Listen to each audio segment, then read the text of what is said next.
Vanessa Warwick for the Property Management People, and in this video I'm talking to Lilly, one of the property managers, about the two greatest fears that landlords experience. And you can look at any survey, Lilly, can't you? And it's always the two same things, and they are the tenant won't pay the rent or the tenant may damage the property. Now, what do the property management people do to make sure that landlords don't experience that?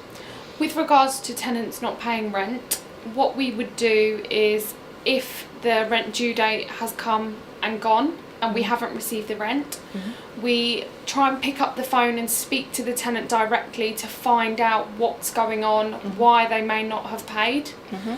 Sometimes it's a simple thing that the money just hasn't hit our account yet. Following on from that, what we would do is we would send them a letter after 7 days if we haven't received it. Intermittently, we would keep chasing the rent, update the landlord, explain to them what's happening.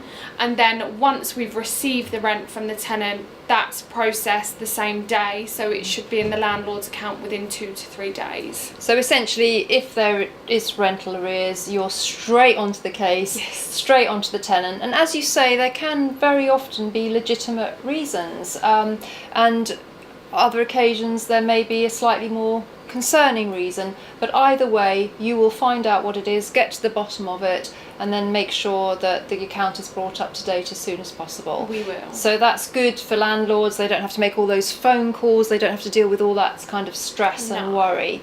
And the second thing, with regards to tenants damaging a property, you have protocols in place to make sure that you would pick up on that.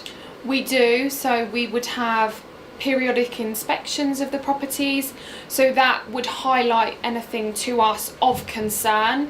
If a tenant's not treating the property in a tenant-like manner, and things like that. And then what we could do is we could send the tenant a letter to say to them, the property isn't being kept how it should be, please remedy this.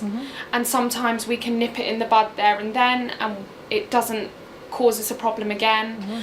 Otherwise, we keep on top of the day-to-day maintenance. So we keep the properties in a good condition for the tenants, so it feels like home to them. And with them being comfortable, feeling homely, normally it mirrors back to how they look after the property themselves. If the landlord cares about it, then the tenant will. No, I definitely agree with that. And I think also in terms of the inspections, they can be very useful to find out perhaps if the tenant is subletting the property illegally, or maybe they've got a pet that they didn't have added to the tenancy agreement. So these property inspections are actually, I think, absolutely vital. They are a really great system for us to have in place to keep everyone informed. Everyone's aware of what's happening with the properties, and it helps landlords who are maybe overseas, who are far away from their properties and they can't just pop in. Quite. It gives them a view of how the property is at that current point. So this is what proper property management looks like with the Property Management People, a bespoke property management solution for landlords. And you can find out more by viewing our YouTube channel, or indeed look on the website at thepropertymanagementpeople.co.uk.